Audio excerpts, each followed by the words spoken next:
저승을 관장하는 염라대왕조차 가장 두려워하는 사람은 과연 누구일까요? 원래 이 경전을 지극정성으로 독송하는 사람 앞에서는 귀신들조차 길을 비키고 물러선다고 합니다. 예로부터 전해오는 전설에 따르면 염라대왕은 생사부를 손에 쥐고 육도윤회를 관장하며 그 위엄이 비할 데 없이 높아 옥황상제조차도 그에게 예우를 갖춘다고 합니다.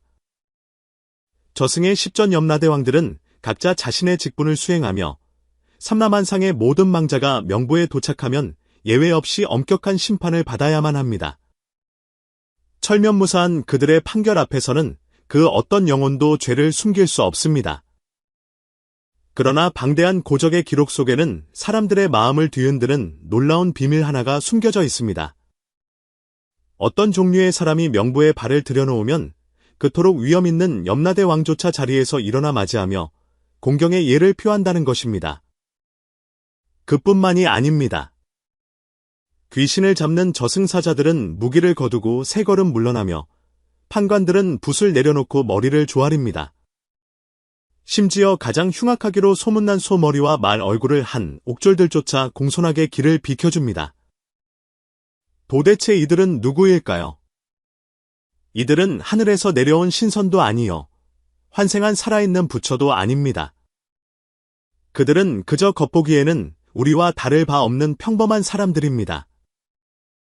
하지만 그들에게는 유일한 공통점이 하나 있습니다. 그것은 바로 살아생전 인간 세상에서 지극한 정성으로 특정한 경전을 꾸준히 독송했다는 점입니다. 그들의 영혼이 유명계에 발을 딛는 순간 지옥 전체에는 천지개벽과도 같은 변화가 일어납니다. 지옥의 맹렬한 불길은 저절로 꺼지고 칼상과 검수지옥은 연꽃으로 변하며 음산하던 명부는 순식간에 장엄한 도량으로 변모합니다.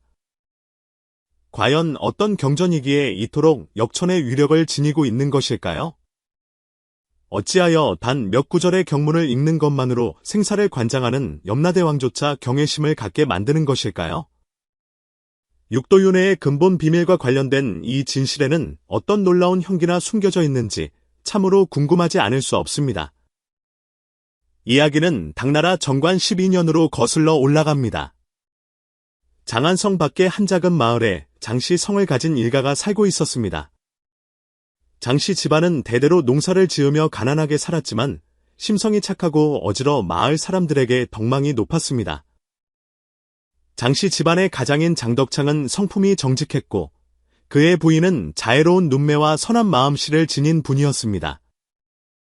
슬하에는 아들 하나를 두었는데 이름은 장명도라 하였습니다. 나이는 23살로 생김새가 수려하고 총명함이 남달랐습니다. 이 장명도라는 청년은 어려서부터 남다른 데가 있었습니다. 3살에 말을 하고 5살에 글을 깨우쳤으며 7살에는 이미 삼자경과 천자문 같은 책들을 줄줄 외웠습니다. 더욱 기이한 것은 그가 태어날 때부터 불법에 대해 알 수 없는 친근감을 느꼈다는 점입니다. 절에서 들려오는 종소리만 들으면 자신도 모르게 두 손을 모으고 합장하며 마치 깨달음을 얻은 고승처럼 집중하여 귀를 기울이곤 했습니다. 장명도의 어머니는 아들의 이러한 모습을 보고 종종 근처에 있는 자은사라는 절에 데리고 가서 경전을 듣게 했습니다.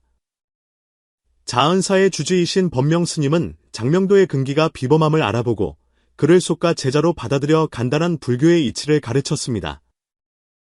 법명스님은 항상 말씀하시길 이 아이는 지혜의 뿌리가 깊고 불법과 큰 인연이 있으니 훗날 반드시 비범한 인물이 될 것이라 하셨습니다.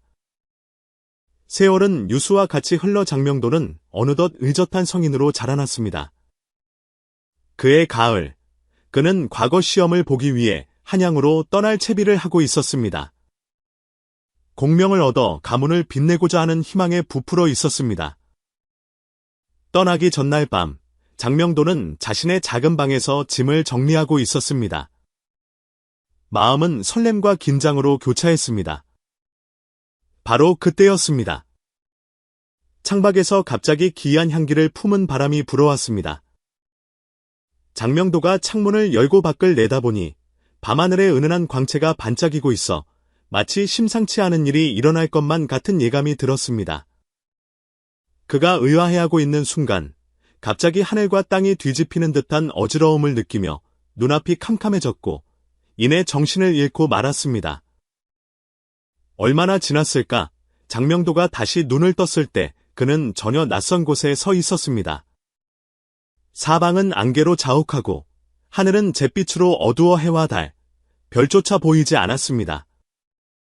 공기 중에는 말로 형용할 수 없는 음산하고 차가운 기운이 감돌고 있었습니다. 저 멀리 희미하게 거대한 성곽이 보였습니다. 성벽은 구름을 뚫을 듯 높이 솟아 있었고 성문은 굳게 닫혀 있었습니다. 성문 위에는 거대한 검은 현판이 걸려 있어 위압감을 더했습니다. 장명도는 가슴이 철렁 내려앉았습니다. 직감적으로 이곳이 인간 세상이 아님을 느꼈습니다. 그는 큰 소리로 사람을 불러보려 했지만 목소리는 이 기이한 환경 속에서 너무나도 미약하게 흩어질 뿐이었습니다. 어찌할 바를 몰라 서성이고 있을 때 등 뒤에서 발자국 소리가 들려왔습니다. 뒤를 돌아보니 검은 옷을 입은 한 무리의 사람들이 그를 향해 다가오고 있었습니다. 그들은 하나같이 표정이 음산하고 눈에서는 푸른 안광을 뿜어내고 있었으며 손에는 기괴하게 생긴 도구들을 들고 있었습니다. 그 무리의 우두머리는 키가 9척이나 되고 얼굴은 손바닥처럼 검었으며 밖으로 튀어나온 송곳니와 머리에 도달한 2개의 뿔이 극도로 공포스러운 모습을 하고 있었습니다. 대담한 녀석, 우두머리 괴인이 천둥 같은 소리로 호통을 쳤습니다. 감히 사사로이 우리 유명계에 침입하다니, 내 놈은 여기가 어딘 줄 아느냐? 장명도는 두려움에 떨면서도 마음을 다잡고 정중하게 허리를 굽혀 물었습니다. 어르신께 여쭙겠습니다. 이곳은 도대체 어디입니까? 소생은 집에서 짐을 싸고 있었는데 어찌된 영문인지 모르겠습니다. 괴인은 차갑게 비웃으며 말했습니다. 흥, 시침이 떼지 마라. 이곳은 저승이며 우리는 영혼을 거두는 저승사자다. 너의 양수, 즉 이승에서의 수명이 다하였기에 우리가 명을 받고 너의 혼백을 잡으러 온 것이다. 그 말을 들은 장명도는 소스라치게 놀라 얼굴이 사색이 되었습니다. 어르신, 분명 착오가 있을 것입니다. 소생은 이제 겨우 23살이며 한창 나이인데 어찌 수명이 다했다고 하십니까? 저승사자는 품에서 장부를 꺼내 이리저리 넘겨보더니 미간을 찌푸리며 말했습니다. 이상하군. 장부에는 분명히 장안성 박장간의 마을 사람, 남자, 23살, 장명도라고 적혀 있다. 오늘 술시에 혼이 저승으로 돌아온다고 되어 있는데 설마 잘못된 것인가? 저승사자가 의아해하고 있을 때 멀리서 늑수구레한 목소리가 들려왔습니다. 잠깐 멈추어라. 모두가 소리나는 쪽을 바라보니 백발이 성성한 노인이 천천히 걸어오고 있었습니다. 이 노인은 신선의 풍채와 도인의 골격을 갖추었고 눈에는 지혜의 광채가 빛났으며 몸에서는 말로 표현하기 힘든 위엄이 뿜어져 나왔습니다. 저승사자들은 그 노인을 보자마자 황급히 공손하게 예를 갖추었습니다. 판관 대감님을 뵙습니다. 알고 보니 이 노인이 바로 전설 속의 판관이었습니다. 판관은 장명도 앞으로 걸어와 그를 찬찬히 훑어보았습니다.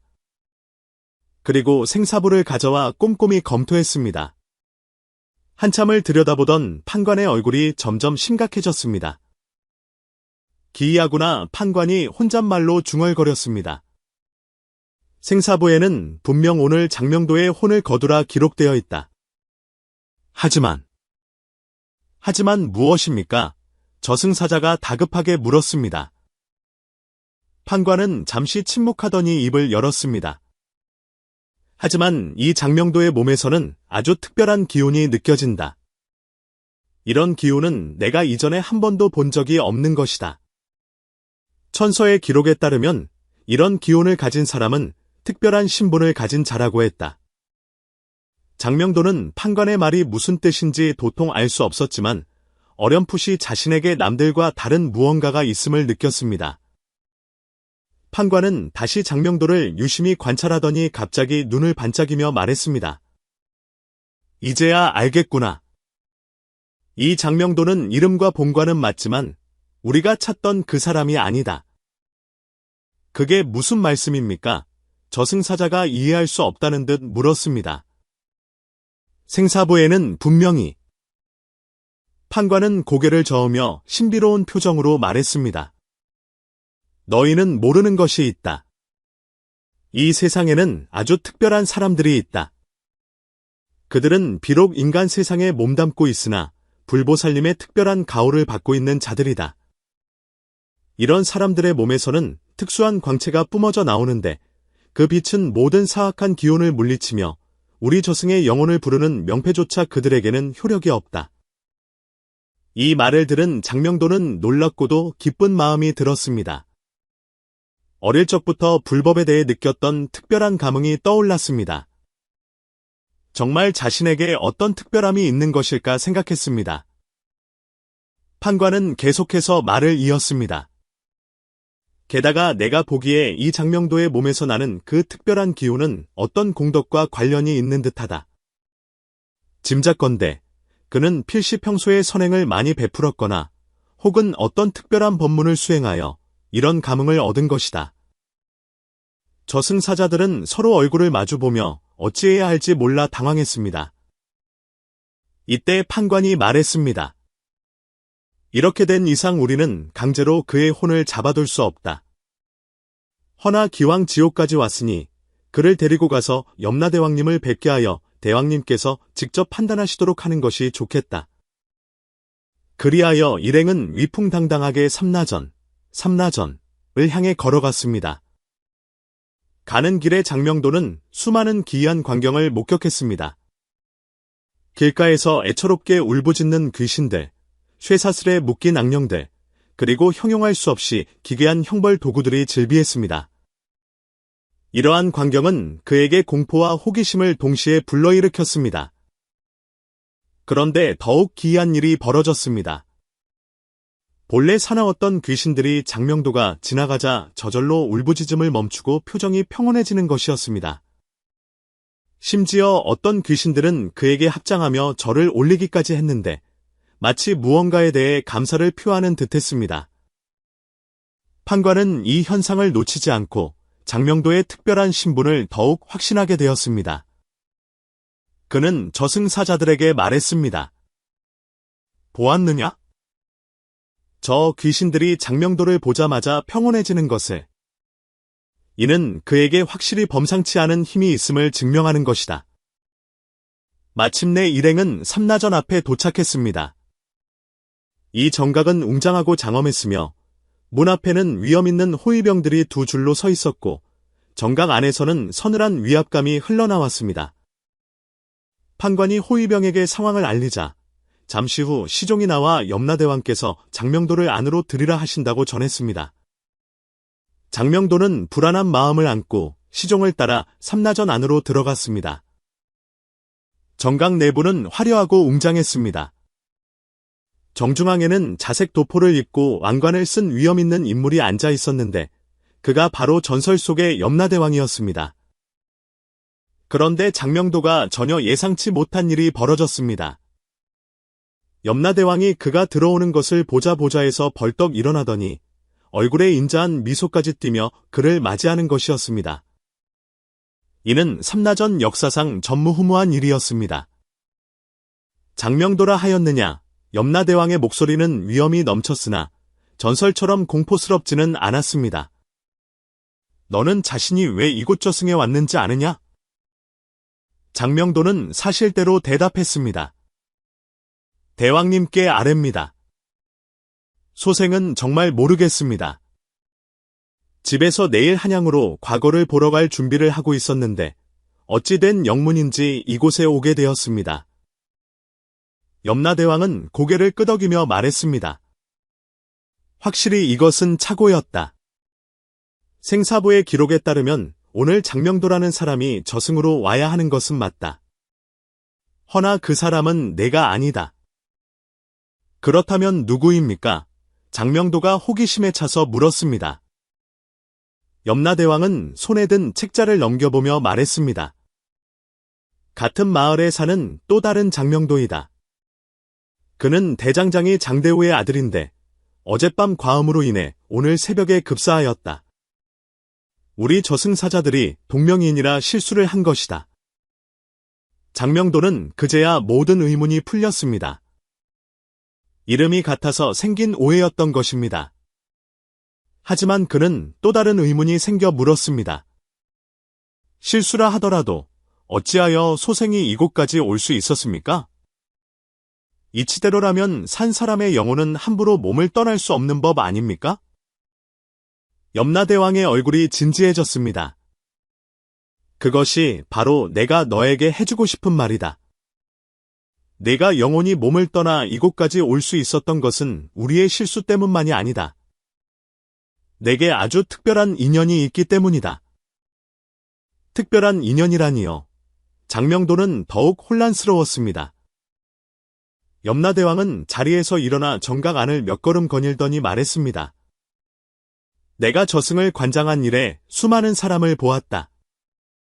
선한 사람, 악한 사람, 수행자, 그리고 평범한 사람들도 있었지. 하지만 우리가 절대로 소홀히 대할 수 없는 한 부류의 사람들이 있다. 장명도는 숨을 죽이고 들으며 호기심을 감추지 못했습니다. 염라대왕은 계속했습니다.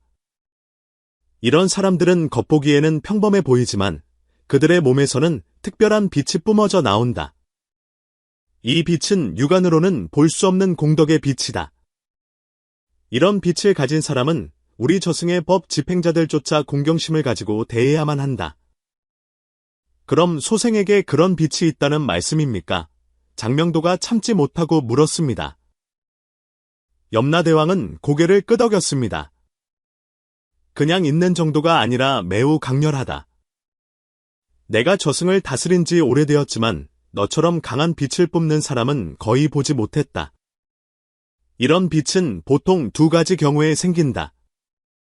하나는 지극한 선행을 베풀어 무량한 공덕을 쌓았을 때이고 다른 하나는 특별한 법문을 수행하여 불보살님과 깊은 인연을 맺었을 때이다. 장명도는 자신의 일생을 곰곰이 되돌아보았습니다.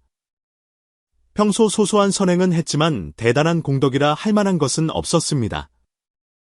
수행이라 해봐야 법명 스님을 따라 기초적인 불교 교리를 배운 것 외에는 특별할 것이 없었습니다. 그가 의아해하고 있을 때 염라대왕이 갑자기 물었습니다. 너는 혹시 평소에 독송하는 경전이 있느냐? 장명도는 잠시 생각하다 대답했습니다. 소생은 몇 가지 경전을 읽긴 합니다만 모두 기초적인 것들입니다. 반야심경이나 대비주 같은 것들이지요. 그 중에서 반야심경은 법명 스님께서 가르쳐 주신 것인데 스님께서 말씀하시길 이 경전은 비록 짧지만 공덕이 무량하다고 하셨습니다. 그래서 저는 10살 때부터 매일 3번씩 반야심경을 독송해왔습니다. 이 말을 듣자 염라대왕의 표정이 순식간에 변하며 눈에서 경악의 빛이 스쳐 지나갔습니다.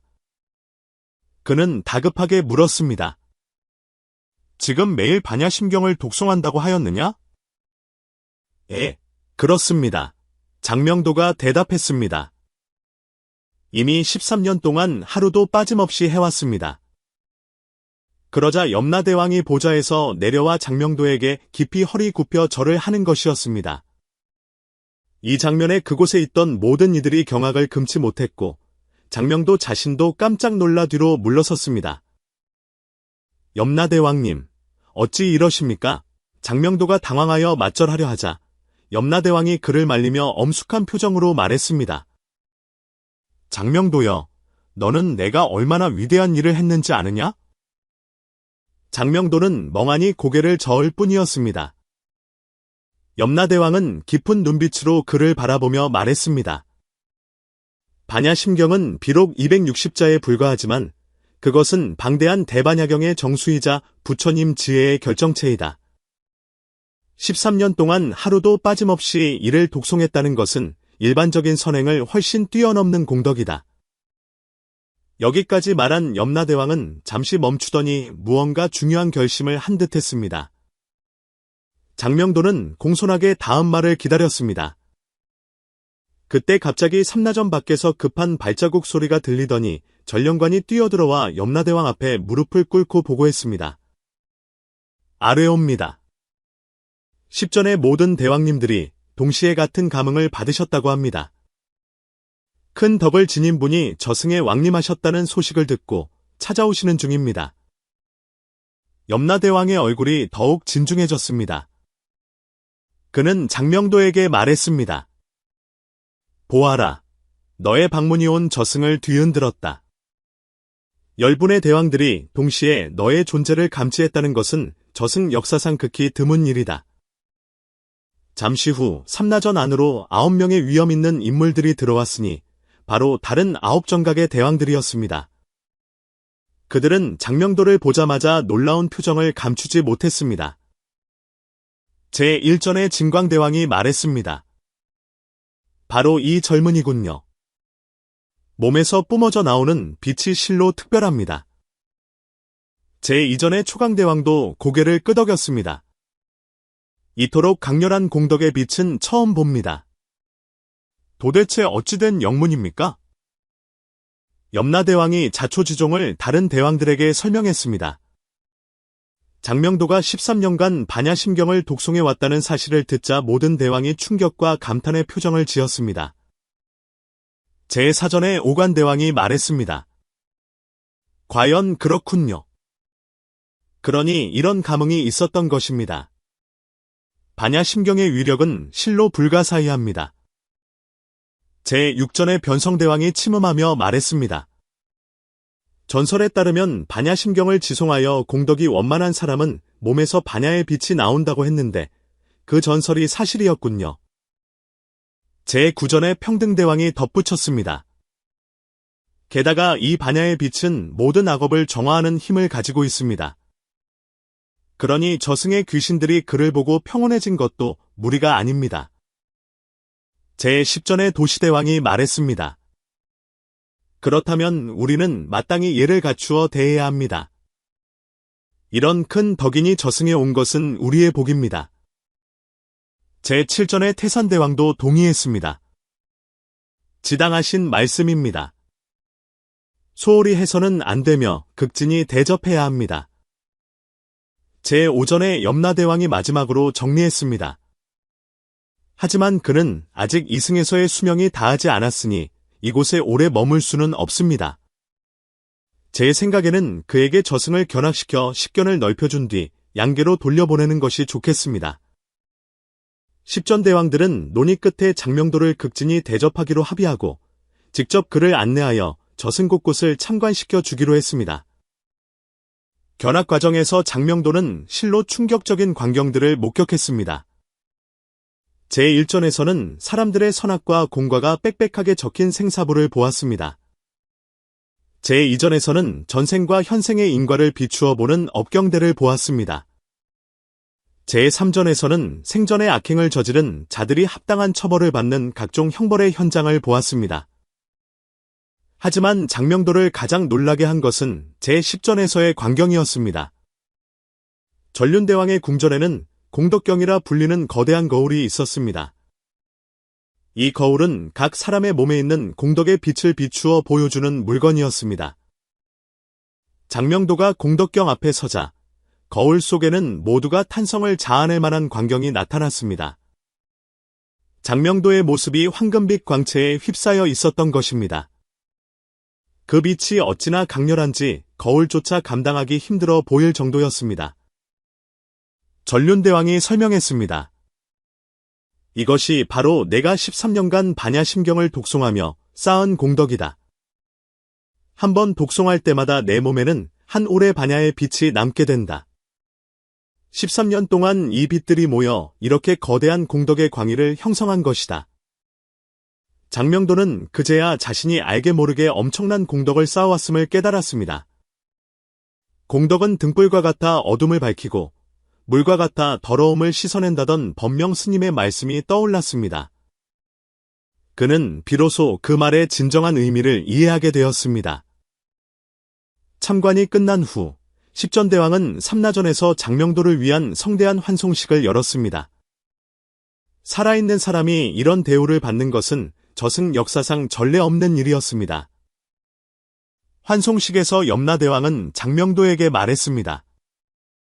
오늘의 경험은 너의 인생을 바꿀 것이다. 이승으로 돌아가거든 더욱 정진하여 수행하고 오늘의 이 인연을 저버리지 말기를 바란다. 다른 대왕들도 장명도의 공덕을 찬탄하며 귀중한 가르침을 주었습니다. 마지막으로 십전대왕이 함께 장명도를 저승문까지 배웅했습니다. 작별의 순간이 다가오자 염라대왕이 갑자기 말했습니다. 장명도여, 너는 아느냐? 우리 저승에는 사실 가장 큰 비밀이 하나 있다. 염라대왕은 말을 하다가 멈칫했습니다. 그는 다른 9대왕을 둘러보며 계속 말해야 할지 망설이는 눈치였습니다. 평등대왕이 조용히 상기시켰습니다. 염라 형님, 이 일은 중대하여 아마도. 도시대왕도 고개를 끄덕였습니다. 그렇습니다. 이 비밀은 육도윤회의 근본과 관련된 것이라 함부로 누설해서는 안 됩니다. 장명도는 대왕들이 말을 아끼는 모습을 보자 호기심이 더욱 발동했습니다. 그는 공손하게 청했습니다. 대왕님들, 부디 가르침을 주십시오. 소생은 경청할 준비가 되어 있습니다. 염라대왕은 한참을 침묵하다 결심한 듯 입을 열었습니다. 내가 이토록 큰 공덕을 지녔으니 또한 인연이 있는 사람이다. 내 너에게 놀라운 비밀 하나를 알려주마.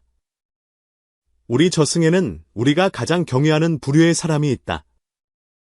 그들은 평범한 공덕의 빛이 아니라 바로 염라대왕이 핵심적인 비밀을 말하려는 순간 하늘에서 천둥 소리가 울려 퍼지며 마치 어떤 힘이 그를 저지하는 듯했습니다.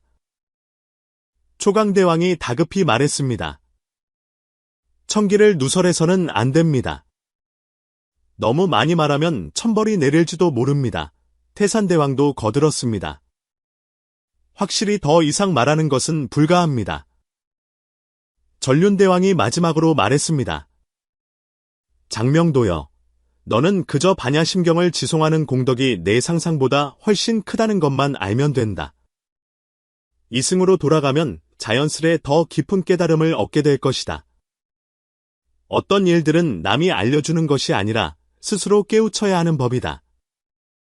장명도는 의구심이 가득했지만 억지로 물을 수는 없음을 알기에 십전대왕에게 하직 인사를 올리고 이승으로 돌아가려 했습니다. 하지만 떠나려는 그 순간 마음속에서 강렬한 의문이 솟구쳤습니다. 십전대왕조차 경외하게 만드는 그 비밀은 도대체 무엇일까? 왜 반야심경을 독송하는 것이 그토록 불가사의한 위력을 가지는 것일까? 이 모든 것 뒤에 숨겨진 형기는 과연 무엇일까? 바로 그때 염라대왕이 그를 불러 세웠습니다. 기다려라. 비록 천기를 함부로 누설할 수는 없으나 내가 이토록 수승한 인연을 지녔으니 다른 방식으로 진실을 보여줄 수는 있겠다. 그러면서 염라대왕은 오래된 청동 거울 하나를 꺼냈습니다. 이 거울은 인과경이라 불리는 것으로 우주의 가장 깊은 비밀을 보여주는 물건이었습니다. 다른 9대왕도 이에 동의하며 고개를 끄덕였습니다. 장명도여, 염라대왕이 엄숙하게 말했습니다. 내가 지금부터 보게 될 것은 육도윤회의 가장 충격적인 진실이다. 이 진실은 무량한 중생의 해탈과 관련되어 있으며 또한 우리 저승이 존재하는 근본적인 의미와도 닿아 있다. 인과경이 환하게 밝아지더니 거울 표면에 가장 먼저 장엄하기 그지없는 불상의 모습이 나타났습니다. 장명도는 단번에 그것이 석가모니 부처님임을 알아보았습니다. 부처님은 영취산에 단정히 앉아 계셨고 그 주위를 수많은 비구, 비구니, 보살, 천인들이 에워싸고 있었습니다. 염라대왕이 옆에서 설명했습니다. 이것은 2500년 전 세종께서 영취산에서 반야 법문을 설하시던 광경이다. 자세히 보아라. 세종께서 반야심경을 설하실 때 법계에 어떤 변화가 일어나는지, 거울 속의 장면이 바뀌며 부처님께서 반야심경을 설하기 시작하는 모습이 나타났습니다. 부처님께서 관자재보살 행심 반야바라밀다시 조견오음계공 도일체고에 관자재보살이 깊은 반야바라밀다를 행할 때 오온이 모두 공함을 비추어 보고 온갖 고통과 재앙을 건너느니라. 이라는 구절을 설하시자 전체 허공이 진동하기 시작했습니다. 더욱 장명도를 놀라게 한 것은 사람과 천상계의 대중뿐만 아니라 지옥도, 아귀도, 축생도의 중생들까지도 그 소리를 들을 수 있다는 사실이었습니다. 지옥에서 고통받던 중생들은 반야심경의 법음을 듣자 고통이 일시적으로 멈추었습니다. 아귀도의 중생들은 경전 소리를 듣고 기갈의 고통이 완화되었습니다. 이것이 반야심경의 첫 번째 불가사의이다. 염라대왕이 말했습니다. 이 경전은 공간과 시간의 제약을 초월하여 모든 중생의 마음에 직접 도달한다. 천인이든 지옥 중생이든 깨어있든 혼미하든 반야심경의 법음이 울리면 모든 중생이 이익을 얻는다. 거울 속의 화면은 계속 변화하여 역대 반야심경 수행자들을 보여주었습니다. 장명도는 누군가가 정성을 다해 반야심경을 독송할 때마다 허공에 금색 광명이 나타나는 것을 보았습니다. 이 빛은 독송하는 사람뿐만 아니라 주위로 퍼져나가 인연 있는 모든 중생을 이롭게 했습니다. 초강대왕이 덧붙였습니다. 저 금색 빛들이 보이느냐? 저것이 바로 반야의 지혜 광명이다. 반야심경은 모든 법의 공성을 직관하는 구경의 가르침이다. 한번 독송할 때마다 부처님의 지혜와 직접 상응하게 되며 이 상응에서 발생하는 에너지는 전 법계의 파장을 바꿀 만큼 강력하다. 화면은 다시 바뀌어 명부의 풍경을 비췄습니다. 장명도는 반야심경을 지송하는 사람이 저승에 올 때마다 음간 전체에 거대한 변화가 일어나는 것을 보았습니다. 지옥의 업화가 꺼지고 칼상과 검수 지옥이 연꽃으로 변하며 명부가 장엄하고 신성하게 변모했습니다. 이것이 우리가 그들을 가장 경외하는 이유다. 염라대왕이 말했습니다. 그들의 몸에서 나오는 반야의 지혜 광명은 모든 악업을 정화하는 힘을 지니고 있다. 이 광명 앞에서 지옥은 존재의 의미를 잃는다. 왜냐하면 지옥 자체가 중생의 악업과 어리석음으로 만들어진 것인데 반야의 지혜는 바로 그 어리석음을 타파하는 것이기 때문이다. 오관대왕이 말을 이었습니다. 더 중요한 것은 반야심경을 지니고 있는 이들은 업력에 끌려 이곳에 오는 것이 아니라 대자비심으로 오는 것이다. 그들은 명부가 험악함을 알면서도 기꺼이 이곳에 임하여 자신의 공덕과 지혜로 우리 지옥 중생들을 제도하려 한다. 염라대왕이 고개를 끄덕였습니다. 그렇다. 우리 눈에 그들은 살아있는 보살이다. 몸은 비록 인간 세상에 있으나 보살의 자비와 지혜를 갖추고 있으니 어찌 공경하여 예배하지 않을 수 있겠는가? 거울 속 화면은 또다시 바뀌어 반야심경 자체의 비밀을 보여주었습니다. 장명도는 반야심경의 글자 하나하나가 빛을 발하며 무량한 지혜를 머금고 있는 것을 보았습니다. 평등대왕이 설명했습니다. 반야심경은 600권에 달하는 대반야경의 정수를 요약한 것이다. 부처님께서는 22년 동안 반야 법문을 설하셨는데 반야심경이 바로 그 22년 설법의 핵심 요인이다. 그러므로 반야심경을 한 번 독송하는 것은 대반야경 전체의 법의를 듣는 것과 같다. 도시대왕이 보충했습니다. 또한 반야심경은 제법공성의 구경 진리를 드러낸다. 이 진리는 모든 대립을 초월한 것으로 선악, 생사, 고락이 공성 앞에서는 절대적인 의미를 잃게 된다. 우리가 이 이치를 진정으로 이해하면 모든 속박에서 해탈할 수 있다. 거울에는 더욱 심오한 화면이 나타났습니다. 우주간의 모든 현상, 산과 강, 대지, 해와 달, 별, 그리고 만물이 반야심경의 지혜 광명 아래에서 공성의 본질을 드러내고 있었습니다. 이 모든 현상은 꿈과 같고 환상과 같으며 이슬과 같고 번개와 같아서 실제하며 불변하는 것은 하나도 없었습니다. 태산대왕이 말했습니다. 이것이 바로 색보리공 공부리색 색즉시공 공즉시색의 깊은 뜻이다. 모든 현상은 공성의 발현이며 공성 또한 모든 현상을 통해 자신을 드러낸다. 이 이치를 깨달으면 현상에 현혹되지 않으며 현상에 집착하여 고통받는 일도 없게 된다. 전륜대왕이 마지막으로 말했습니다. 반야심경이 이토록 깊은 지혜를 담고 있기에 이를 독송하는 공덕 또한 불가사의한 것이다. 자신의 악업을 정화하고 지혜를 증장시킬 뿐만 아니라 모든 중생을 이롭게 하고 나아가 전법계의 에너지장을 바꿀 수 있다. 인과경 속의 온갖 광경을 본 장명돌은 반야심경에 대한 이해가 완전히 새로운 차원에 도달했음을 느꼈습니다. 그는 자신이 지난 13년간 쌓아온 독성 공덕이 얼마나 심원한 의미를 지니는지 깨달았습니다. 염라대왕은 인과경을 거두며 장명도에게 말했습니다. 이제 알겠느냐? 우리가 왜 반야심경을 지송하는 사람을 그토록 경외하는지. 그들은 우리의 번리자 스승이다. 그들의 자비와 지혜가 우리 명부 중생들에게 희망과 광명을 가져다주기 때문이다. 다른 9대왕들도 깊이 공감하며 고개를 끄덕였습니다. 초강대왕이 말했습니다. 우리 저승의 직무는 중생의 선악을 심판하는 것이나 우리가 진정으로 바라는 것은 중생이 깨달아 부처가 되어 생사윤회를 완전히 초월하는 것이다. 반야심경은 바로 그 깨달음으로 가는 가장 빠른 길이다. 오관대왕이 덧붙였습니다. 그러니 반야심경을 지송하는 이가 저승에 오면 우리는 진심으로 환희심을 느낀다. 그것은 또 하나의 중생이 깨달음의 길로 나아가고 있음을 의미하기 때문이다. 십전대왕의 가르침을 들은 장명도의 가슴 속에는 무한한 감격이 솟아올랐습니다. 그는 자은사의 법명 스님을 떠올렸습니다. 스님이 반야심경을 가르쳐 주실 때의 자애로운 얼굴이 생각났습니다. 스님은 그에게 단지 경전 하나를 주신 것이 아니라 해탈로 가는 열쇠를 주신 것이었습니다. 염라대왕은 장명도의 마음을 읽고 말했습니다. 너의 스승인 법명 스님은 참으로 훌륭한 고승이시다.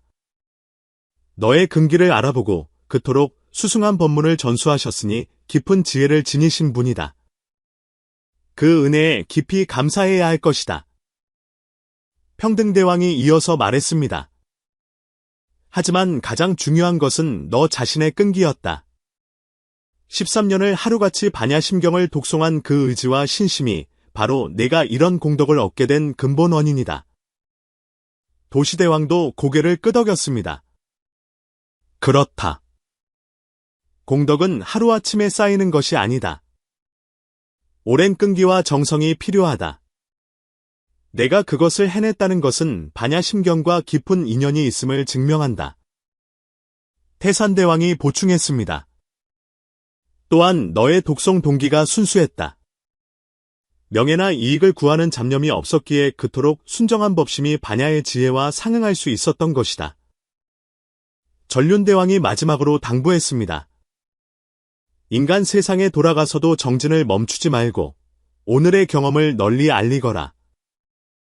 사람들이 반야심경의 수승한 공덕을 알게 하여 더 많은 중생을 이롭게 하라. 시간은 빠르게 흘러 장명도의 저승유람이 끝날 때가 되었습니다. 십전대왕은 다시 삼라전에 모여 그를 위해 성대한 송별식을 치렀습니다. 이 자리에서 염라대왕은 십전대왕을 대표하여 장명도에게 귀한 사리 한 과를 선물했습니다.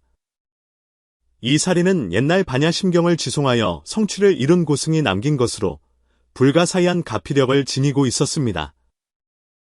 이 사리를 기념으로 주겠다. 염라대왕이 말했습니다. 이것은 오늘의 경험이 꿈이 아님을 증명하며 너의 미래 수행을 가피할 것이다. 초강대왕이 덧붙였습니다. 이 사리에는 특별한 효능이 있다. 내가 임종할 때 정념을 잃지 않도록 도와줄 것이다. 수명이 다했을 때 마음속으로 반야심경을 한 번만 떠올려도 이 사리가 빛을 발하여 너를 선도로 인도할 것이다. 다른 대왕들도 각자 귀한 가르침과 축복을 내려주었습니다. 마지막으로 십전대왕이 함께 장명도를 저승문까지 배웅했습니다. 작별의 순간 염라대왕이 장명도에게 말했습니다. 명심해라. 오늘 내가 본 모든 것은 진실이다. 반야심경의 위력은 실로 불가사의하니 부디 이 인연을 소중히 여겨 수행에 정진하라. 말을 마치고 염라대왕이 소매를 가볍게 휘두르자 장명도는 눈앞에서 강렬한 광명이 번쩍이는 것을 느꼈습니다. 다시 눈을 떴을 때 그는 자신의 작은 방 안에 있었습니다. 장명도는 자신이 짐을 싸던 자세 그대로 멈춰 있음을 발견했습니다. 마치 방금 겪은 모든 일이 찰나의 순간에 일어난 듯했습니다. 하지만 가슴 품속에서 만져지는 사리의 감촉을 느끼고서야 그 모든 경험이 생생한 현실이었음을 확신했습니다. 그날 이후 장명도는 더욱더 경건한 마음으로 반야심경을 독송했습니다. 그는 한양으로 과거를 보러 가는 대신 고향에 작은 강당을 짓고 마을 사람들에게 반야심경의 공덕과 깊은 뜻을 전하는 데 전념했습니다. 장명도의 이야기를 들은 많은 마을 사람들도 하나둘 반야심경을 독송하기 시작했습니다. 그러자 점차 마을 전체에 상서롭고 평화로운 기운이 감돌기 시작했습니다. 이웃 간의 다툼이 줄어들고 병든 사람들의 쾌유가 빨라졌으며 심지어 가축들조차 온순해졌습니다. 더욱 신비로운 것은 마을 노인들이 임종을 맞을 때 매우 평온한 모습으로 떠난다는 것이었습니다. 사람들은 반야심경을 독송하던 노인이 입적할 때 하늘에서 상서로운 빛이 비치고 은은한 천상의 음악 소리가 들려왔다고 전했습니다. 장명도는 85세까지 장수하며 임종 직전까지 반야심경을 독송했습니다. 마을 사람들의 회상에 따르면 그가 입적하던 날 밤 마을 전체가 부드러운 광명에 휩싸여 밤새도록 환하게 빛났다고 합니다. 장명도의 이야기는 곧 온 지역으로 퍼져나갔고 점점 더 많은 사람이 반야심경을 독송하게 되었습니다. 훗날 어느 고승이 이 이야기를 기록하여 불교 서적에 남겼고 후세 수행자들에게 중요한 귀감이 되었습니다. 이 이야기는 오늘날까지 전해지며 우리에게 반야심경의 불가사의한 위력을 일깨워주고 있습니다. 우리가 어떤 처지에 있든 이 경전을 지극정성으로 수지 독송한다면 반야지혜의 가피를 입어 내면의 평화와 해탈을 얻을 수 있을 것입니다. 십전 염라대왕이 말했듯이 반야심경은 독송하는 본인뿐만 아니라 인연 있는 모든 중생을 이롭게 합니다. 번뇌와 고통으로 가득 찬 이 세상에서 반야심경은 밝은 등불이 되어 우리가 나아갈 길을 비추고 궁극적인 해탈과 안락으로 우리를 인도할 것입니다. 그러므로 우리 모두 장명도의 정신을 본받아 경건한 마음으로 반야심경을 독송하고 자비로운 마음으로 모든 중생을 대합시다. 꾸준히 정진한다면 언젠가 우리도 장명도와 같이 불가사의한 공덕과 지혜를 얻어 진정한 자유인이 될 수 있습니다.